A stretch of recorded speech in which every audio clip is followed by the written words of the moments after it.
Mercury. Mercury is the closest planet to the Sun, but if you think that means it's hot all the time, you're wrong. At night, temperatures can plummet to an icy -180 degrees Celsius. During the day, however, they can skyrocket to 430 degrees Celsius. This extreme imbalance happens because Mercury doesn't have a proper atmosphere to regulate temperature. Instead, it has a very thin exosphere, which doesn't maintain heat. While apart from temperature, you wouldn't have to worry about weather on Mercury, the real dangers come from solar radiation and the lack of breathable air. In fact, Mercury gets almost 7 times the solar irradiance that Earth receives. As the smallest planet in the solar system, Mercury is full of craters, cliffs, and bumpy terrain, making it a pretty tough place to land as well. The low air resistance doesn't help either. It would make slowing down a spaceship much harder, increasing the chances of a high-speed crash. Landing during the daytime is out of the question because of the extreme heat. The latest NASA spacesuits can only handle up to 121 degrees Celsius, nowhere near Mercury's daytime temperatures of 430 degrees Celsius. Plus, keep in mind that Mercury's day lasts about half a year due to its slow rotation. Nighttime isn't much better. Temperatures of -180 degrees Celsius far exceed NASA's suit's lower limit of -157 degrees Celsius, so you'd still freeze. Your best bet would be to try landing in the Terminator zone, the area between day and night where temperatures are more moderate. Even there, however, it can be risky, as temperatures can change relatively quickly. Venus. Venus is the closest planet to Earth, sitting just 40 million kilometers away. This means the journey there would be relatively short, about 4 months. Its size and gravity wouldn't pose much of a problem, as they're pretty similar to Earth's. The first real issue you'd face, though, would be those beautiful yellow clouds you'd see as you approached the surface. Unfortunately, they're made of sulfuric acid, a highly corrosive substance that would destroy your lungs in seconds. But let's assume you've got a spacesuit advanced enough to filter it out. As you descend to the surface, you'd notice visibility dropping drastically. The atmosphere becomes incredibly thick, made mostly of carbon dioxide, so you wouldn't be able to see much. Then there's the heat, an unbearable 450 degrees Celsius. If that wasn't enough, only about 10% of the sunlight reaches the surface, as it's blocked by the thick atmosphere, so it'd be pretty dark. On the surface, moving your arms and legs would be a serious struggle. Even though gravity is nearly the same as on Earth, the air is so dense you'd feel like you're wading through a heavy liquid. With a good pressurized suit, you might last a few seconds down there, but before long, the pressure, about 92 bars compared to Earth's 1 bar at sea level, would crush your suit. And if that didn't kill you, the sulfuric acid you'd start breathing once your suit broke definitely would. Mars.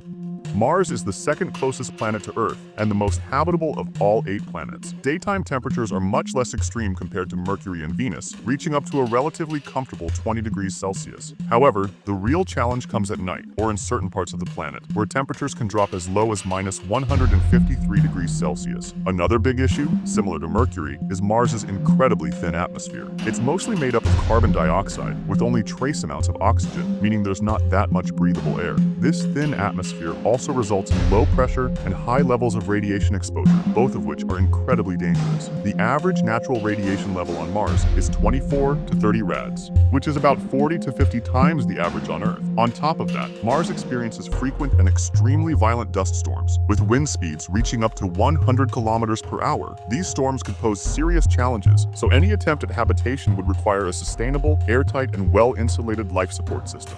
Jupiter.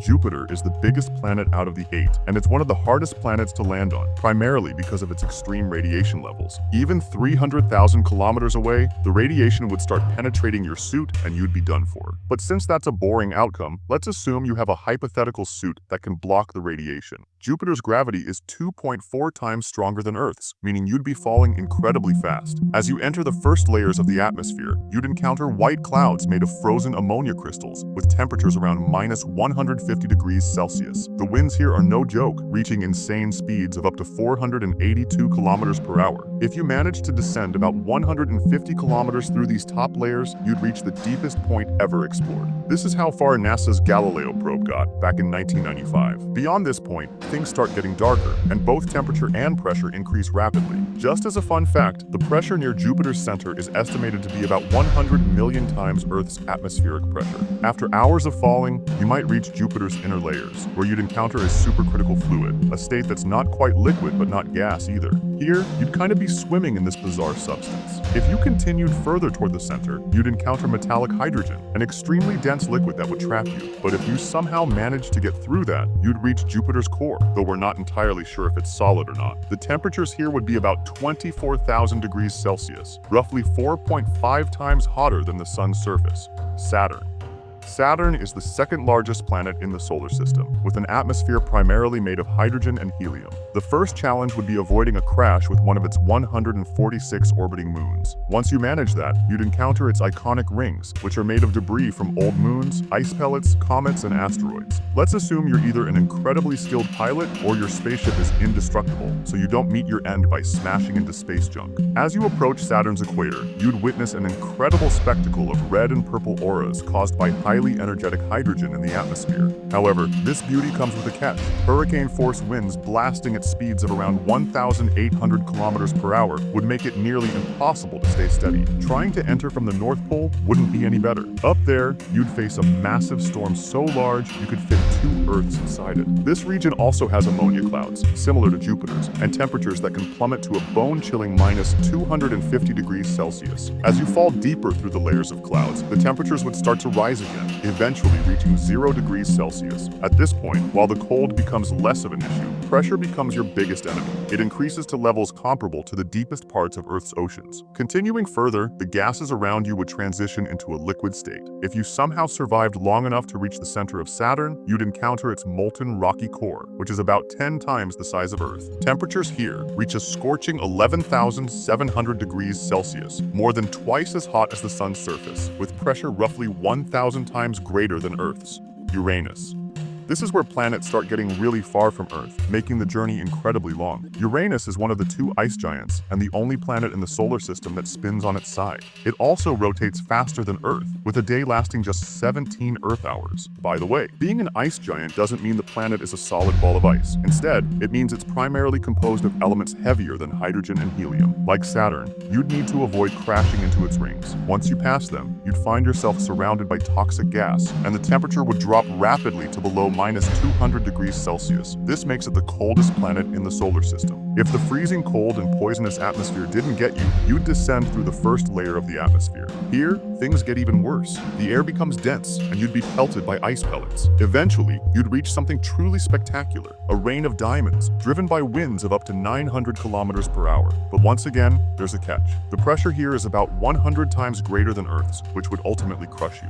Neptune.